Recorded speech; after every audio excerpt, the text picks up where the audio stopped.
सरबराह तहरीक इंसाफ इमरान खान ने तमाम असेंबलियों से निकलने का फैसला सुना दिया। वज़राए आला से मुशावरत करके ऐलान किया जाएगा कि कब असेंबलियों से निकलना है।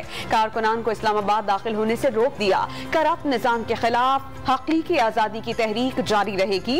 हुकूमत को गैर मुल्की कब्जा ग्रुप करार दे दिया। लंदन में बैठा मुजरिम डरा हुआ है, इलेक्शन से भागा हुआ है। इमरान खान के नवाज शरीफ पर वार। आसिफ अली जरदारी को अरबों डॉलर्स का मालिक करार दे दिया। 27 जुलाई को परवेज इलाही वजीर आला बने, उसी रोज से बोनस पे चल रहे हैं, वादे पर कायम हैं। इमरान खान जब कहेंगे उसी वक्त असेंबली तोड़ दी जाएगी। मोनिस इलाही का चेयरमैन पीटीआई के फैसले पर रद्द अमल।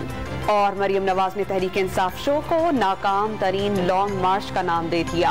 हुकूमत खत्म करने और मर्जी का आर्मी चीफ लाने समेत तमाम प्लान्स फेल हो गए। साजिशों का अंजाम यही होता है। लीगी नायब सदर का ट्विटर पैगाम। लॉन्ग मार्च में चंद हजार लोग शरीक हुए। तहरीक इंसाफ असेंबलियां नहीं तोड़ सकती। राना सनाउल्लाह का दावा।